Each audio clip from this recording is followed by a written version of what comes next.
Os Paroleiros, um jeito simples e divertido de conversar sobre verdades bíblicas. Vambora, que hoje é dia de parola! Olá pessoal, estamos de volta para a segunda e última parte desta parola de número 121, mais uma dentro do tema Jesus, nessa semana falando sobre o Cordeiro e o Leão. Essas mesmas duas facetas, as duas revelações a respeito de Cristo. No primeiro bloco, nós falamos a respeito desta revelação como Cordeiro, a questão do sacrifício substitutivo ou vicário, né, como o Paulinho falou. Falamos das citações dele tanto no Antigo como no Novo Testamento, João Batista trazendo essa revelação de Cristo como aquele que tira o pecado do mundo. E nesse segundo bloco, nós vamos trazer aqui a revelação de Jesus como um leão. E aí você pode estar se perguntando, Arthur, se lá no primeiro bloco você disse que o cordeiro era algo proposital, era algo intencional, no segundo bloco agora como leão, a escolha do leão também é intencional? Aonde que a gente tem respaldo bíblico para poder falar então de Jesus como um leão?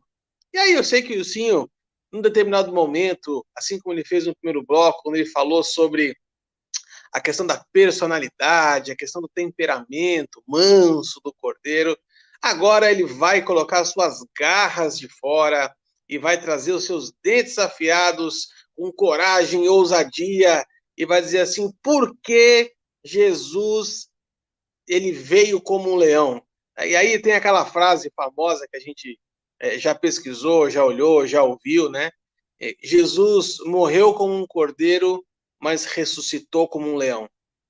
Morrer como um cordeiro não significa um perdedor, muito pelo contrário, é um vencedor.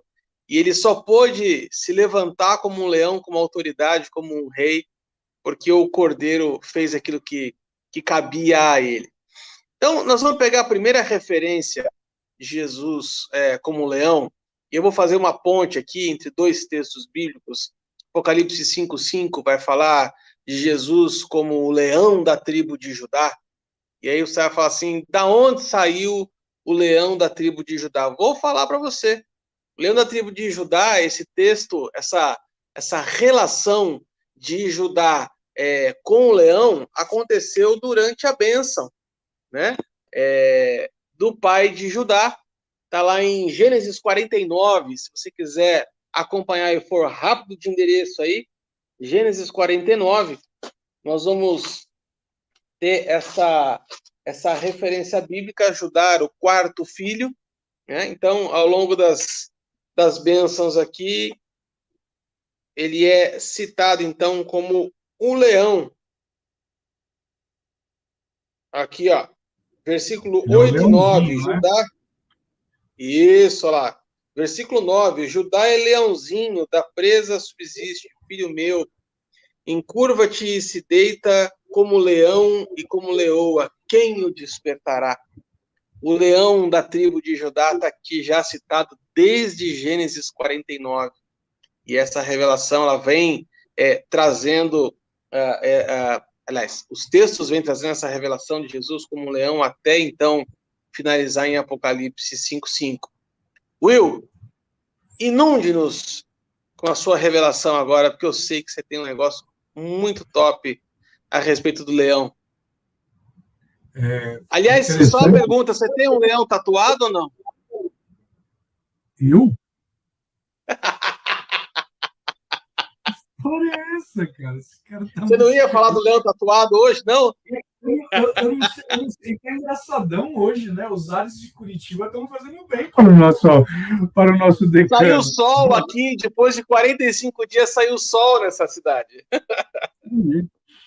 É interessante que posso até fazer um trocadilho aqui, porque em Gênesis capítulo 49 ele fala de leãozinho, né? E quando nós estamos em Apocalipse, no final ele já é o leão. E aí a gente pode até fazer uma brincadeira aqui, porque tudo estava começando no Gênesis. E ali tinha toda uma trajetória, todo um progresso, e vamos lembrar de algo. Porque, na verdade, o que está falando aqui é sobre um propósito profético. Né? Vamos lembrar que Judá é o reino do sul, E Deus, ele dá uma profecia que, em relação ao trono de Davi, não faltaria descendente. E aqui nós estamos vendo exatamente, em Gênesis, uma profecia que vai se cumprir em Apocalipse, né? Porque em Apocalipse, aqui nós vamos ver ele falando, rapaz, quem é que vai abrir o livro? E agora já não é mais o leãozinho, agora é o leão da tribo de Judá. É aquele que ressuscitou, é aquele que rugiu, é aquele que, através do rugido do leão, a própria palavra fala, se eu não me engano, em Tessalonicenses capítulo 5, se eu não me engano, ele vai dizer que pelo sopro da boca, o próprio Cristo ele vai vencer o inimigo. Então você vê que o rugido do leão, ele tem algo tremendo da parte de Deus. Ele vai rugir. Aliás, ele está rugindo. E esse rugir dele, a palavra fala que o Filho do Homem se manifestou para desfazer as obras do diabo. Ali em Gênesis, estava apontando para aquilo que Deus ele traria através do seu profeta, dizendo que não faltaria no trono de Davi, né, um descendente. Nós vemos essa mesma profecia se cumprindo quando, na verdade, sendo dita, quando Deus fala a Abraão que não faltaria descendente. Nós vamos ver essa mesma profecia em Isaac, que não faltaria. E aí nós vamos vendo toda essa palavra sendo constituída, chegando no dia de hoje, né? Ponto interessante, a gente fala que o leão, ele é o rei da selva, né? O rei dos animais, mas, a bem da verdade, se você pegar a robustez dele, ele não é tão forte quanto um rinoceronte, ele não é tão forte quanto um animal robusto como um elefante. Mas, na verdade, ele é tido como o rei da selva, o rei dos animais, pelo seu glamour, por toda a sua força, por toda a sua robustez, pela forma como todos os animais o temem. Olha que interessante, todos os animais temem a Jesus, ao leão. E se nós pegarmos lá em Efésios, se nós pegarmos lá em Filipenses, nós vamos ver Paulo dizendo que todos irão se submeter ao rugido do leão. Todos irão se dobrar, todos irão se prostrar. Quer em Filipenses dizendo que todos se prostrarão, ou quer em Efésios dizendo que tudo estará sujeito àquilo que Jesus ele vai sujeitar. E ali em 1 Coríntios capítulo 15, nós vamos ver que a última coisa a ser sujeita vai ser a morte. Então, de novo, o rugido do leão, levando aquilo que até então estava como afronta. Você não fica na frente de um leão, ele dando aquele rugido. Você pega lá e fala, ó, pega perna para que te quero, porque você não vai querer ficar ouvindo aquele rugido, né? Então, eu vejo dessa forma. Deus ele trazendo uma profecia em Gênesis que se cumpre em Apocalipse. Eu não sei se o Paulinho concorda comigo, mas essa é a trajetória que eu vejo, essa é a cronologia que eu vejo. Aquele que era o Simba, agora ele se torna algo muito maior. Eu sabia que você ia tocar nisso. Ó, eu vi uma comparação uma vez, concordo, viu, Will? Concordo sim. Só a parte do Simba que eu acho que em off depois a gente pode conversar. Inclusive, a gente chama o pastor Janduí para essa conversa, eu acho que vai ser interessante. Você sabe que o Janduí significa o leão que ruge, né? Tá vendo? É verdade, ele não gostava do nome dele, até o dia que falaram para ele o significado de Janduí. Aí ele fala, agora que eu vou gostar, é o leão que ruge. Quando ele não gostava, ele tava na condição de Simba. Tem que avisar ele. Não, eu concordo e também acho o seguinte. Uma vez eu escutei uma metáfora que eu acho interessante aqui. Você citou, né, o rinoceronte, o elefante, animais muito maiores, o urso, animais muito maiores do que o leão, mas que quando o leão ruge, eles afinam, né, eles pedem arrego, né, eles se submetem. E nessa metáfora, quem contava a metáfora dizia o seguinte, sabe por que isso acontece? Não é porque o barulho do leão é alto, porque o barulho do elefante é muito alto também. O grito de um urso também é muito alto, mas o leão, ele tem uma vantagem em cima dos outros animais. Ele sabe quem ele é. Ele sabe quem ele é.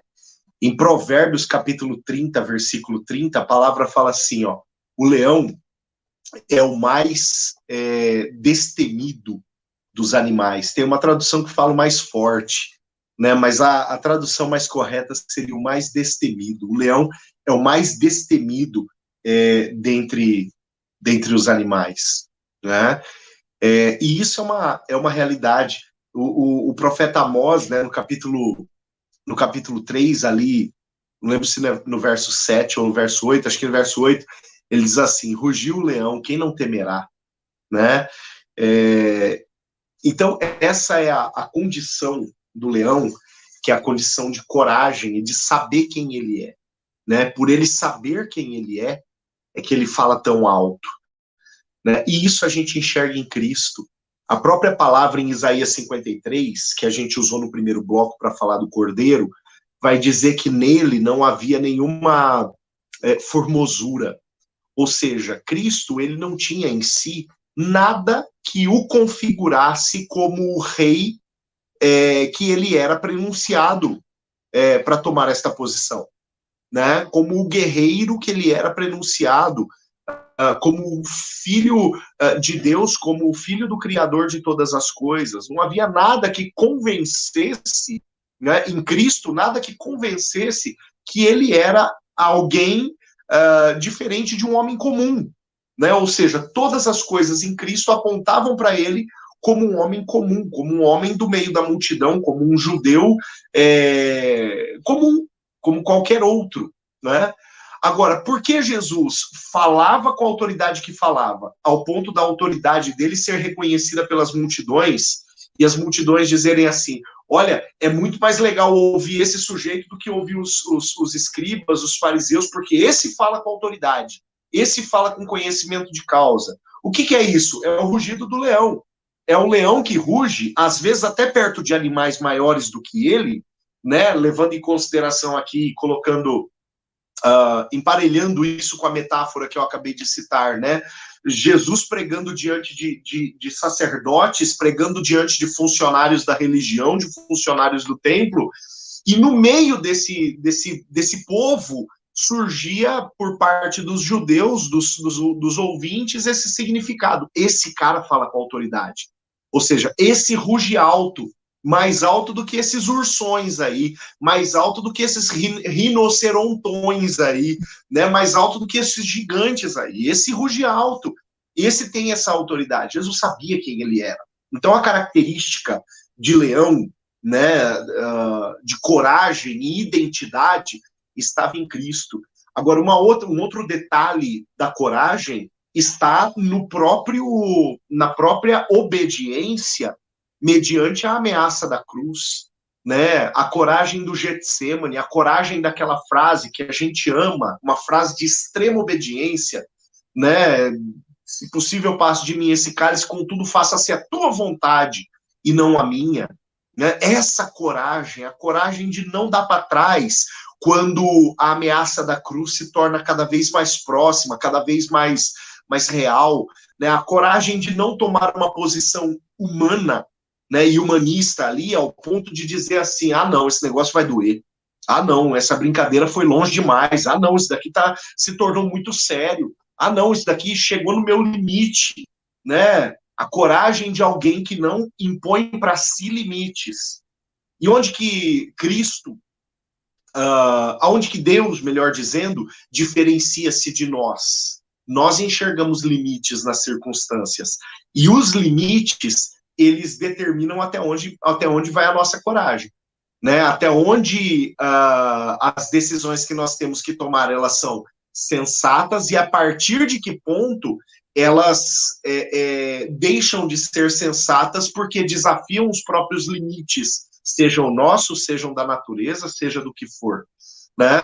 Nesse momento, Cristo une-se com Deus, e ele deixa tudo aquilo que dizia respeito aos limites da sua humanidade, como, por exemplo, o medo, que seria um baita de um limite ali, né? Ele não deixa que esses limites venham impor-se à obediência que ele tinha ao Senhor, ao ponto dele dizer assim, ó, não, é a vontade de Deus que vai ser concretizada, vai doer, mas é a vontade de Deus, eu vou ser humilhado, mas é a vontade de Deus, eu vou morrer naquela cruz, mas é a vontade de Deus, ele agradou-se em moê-lo, né? Nós citamos isso de Isaías 53 no primeiro bloco. Então, esta consciência, né, que arranca Jesus daquele ambiente do limite, né, e que evidencia esta coragem, e que para Cristo é esta condição de leão, lá de Provérbios 30:30, aquele que é o mais temido dentre todos os animais. Enquanto vocês estavam falando, eu estava pesquisando aqui a respeito do rugido. Eu ia por um caminho de autoridade, do jeito que você falou, Paulo, então eu vou partir aqui para um outro canto para a gente não ser repetitivo, mas olha só que coisa interessante. O rugido do leão pode ser ouvido a até 8 quilômetros de distância. Cara, 8 quilômetros é longe pra caramba, né? Então, assim, é uma voz, uma potência de voz que faz uma diferença muito grande, né? Você não precisa estar tão perto do leão para você entender que ele está por perto. Você pode estar a quase 8 quilômetros de distância e mesmo assim você vai ouvir a voz do leão rugindo, né? E aí eu quero pegar nessa questão da autoridade, da força, da intensidade da voz do Senhor.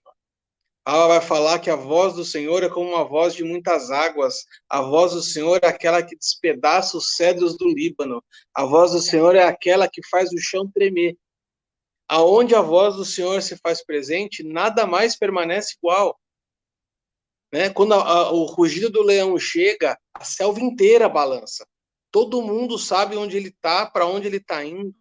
Né? O rugido do leão não é como um canto dos pássaros de manhã cedo, que ele faz, ou o cacarejar do galo logo às 6 horas da manhã, que é só para avisar que ele está vivo. Não, leão não ruge à toa.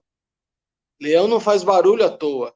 Quando o leão ruge, existe um propósito, existe uma intencionalidade, existe algo que precisa ser dito, algo que precisa quebrar a barreira do silêncio naquele momento. Então, quando o Jesus se apresenta como um leão, não só a questão da coragem, da autoridade, mas também da questão da grandiosidade daquilo que ele tem para dizer. Aquilo que ele tem para dizer é algo que muda todo o ambiente, que muda toda a circunstância. A palavra do Senhor é aquela que muda tudo que está à nossa volta. A selva não é mais a mesma depois que o leão ruge, né? Então, eu vejo essa presença de Jesus da autoridade do leão, e essa autoridade ela é tão importante, ela é tão impactante, que em 1 Pedro, capítulo 5, o apóstolo Pedro vai falar que o inimigo ruge como um leão ao nosso derredor, ou seja, ele tenta imitar esse mesmo impacto, essa mesma autoridade para nos confundir. A presença de Jesus é algo tão impactante, é algo que faz tanta diferença, que o inimigo tenta de todas as formas confundir os nossos ouvidos, para ver se a gente consegue discernir a voz dele no meio da multidão. Por isso que a gente tem que estar afinado, tem que estar antenado, porque a gente vive hoje num mundo de tanto ruído, um mundo de tanto barulho, um mundo de tanta murmuração, um mundo de tanta informação desencontrada, e se nós não tivermos a sensibilidade de discernir a voz do Senhor no meio desse monte de ruído, vamos dizer assim, a gente corre o risco de se perder na selva. A gente corre o risco de se perder no meio dessa circunstância. O rugido do leão é um lugar onde a gente consegue parar e ouvir e falar assim, o rei está naquela direção ali, ó, é para lá que eu vou. Eu queria muito resgatar essa visão de Jesus como leão dessa forma. A voz do leão é aquela que consegue dar a direção e discernir para a gente, para onde a gente vai poder ir. Meninos, nós vamos chegar no final desse segundo bloco aqui. Vocês querem fazer mais alguma colocação ou podemos encerrar por aqui? Você matou exatamente o ponto que eu ia falar, que é o comparativo, né? O diabo ele é tão sujo, ele é tão astuto, né? que ele até agora, né, lá atrás, em Isaías 14, Ezequiel 28, ele quis ser como Deus, não conseguiu, caiu, né? Aí, não contente, ele continua tentando expressar os atributos de Deus, né, tentando imitá-lo. E aí ele ruge como um leão, mas ele não é um leão. Eu gosto de uma ilustração bem interessante que eu li outro dia num livro, que não é de T.L. Osborne, muito menos de A.W. Tozer, e tampouco de E.W. Kenyon, e também não é de Kenneth Hagin, né? Você aí que fica fazendo essas piadinhas toscas, que ele fala o seguinte, que Deus, ele é como um gato, que ele vai, caça o rato, bate, deixa o rato todo totalmente zonzo, aí ele leva o rato zonzo até o ninho. E aí ele chama os filhotes e fala, agora pode descer o reino nele aí, que ele já está tonto, né? E é mais ou menos isso. A bem da verdade é que nós precisamos entender a nossa identidade em Cristo, porque nós, como os cristãos, né, a palavra fala, quem é que tem vencido o mundo? Senão nós, né, aquele que nascemos de novo. Então, você fez um paralelismo aí que eu ia até citar para concluir aqui. Então, parabéns, você roubou o que eu ia falar. Mas deixa eu ir um pouco além, então, do paralelo, Eduardo.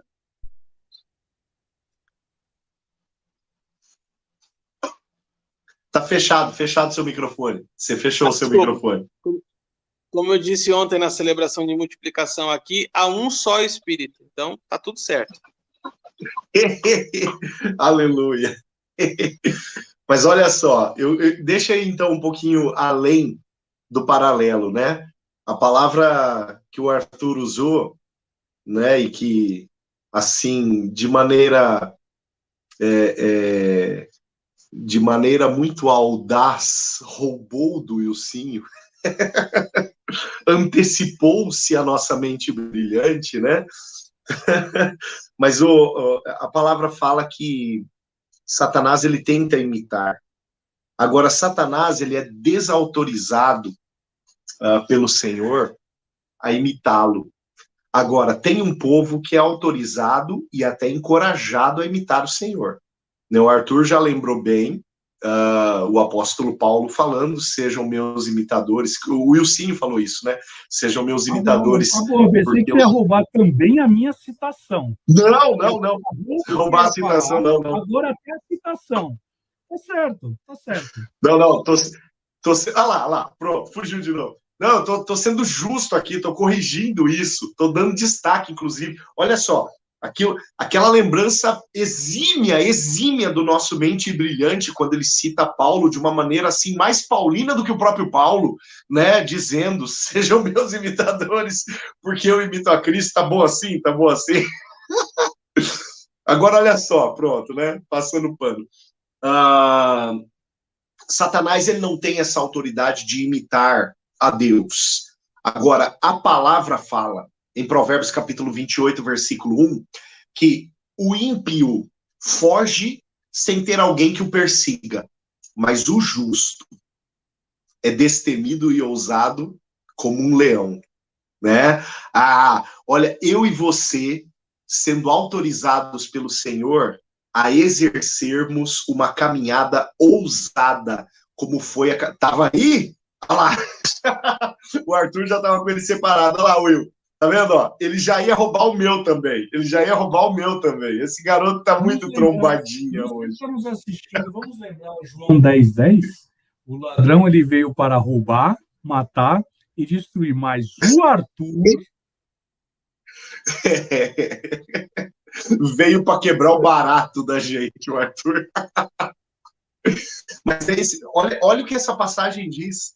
A passagem diz que nós, os justos, nós temos essa característica, que é uma característica inerente do leão da tribo de Judá, que é uma característica inerente de Cristo, né? Esta coragem, não aquela coragem que eu falei no primeiro momento, que estabelece-se até o nosso limite, porque nós temos limites, mas a ousadia de exercermos em Cristo o ministério que nos é confiado, né, de exercermos em Cristo a autoridade que nos é confiada, de exercermos em Cristo a identidade que nos é transmitida, e isso é fantástico, porque isso não é algo que diz respeito à personalidade, isso não é algo que diz respeito a know-how, isso não é algo que diz respeito a tempo de janela, isso é uma unção que é derramada da parte do Senhor sobre a nossa vida, algo derramado da parte do Senhor, algo que é resposta da presença de Deus em nós, essa ousadia que é resposta da presença de Deus em nós. Então, né, não à toa a palavra diz, quando o apóstolo Paulo escreve pelo menos 2 de suas cartas, ele vai tocar nesse assunto, mas quando ele escreve a Timóteo, ele vai tocar nesse assunto, né, dizendo assim, olha, o covarde não é do reino dos céus, não. Né? Não é uma característica inerente ao servo a covardia. Né? E Provérbios 28:1 deixa claro isso. Né? Os justos, eles são como leão. Né? Eles são ousados como leão. Amém. Amém, gente. Então vamos chegar ao final aqui desta Parola 121, a última, dentro do tema Jesus. Gente, que série incrível!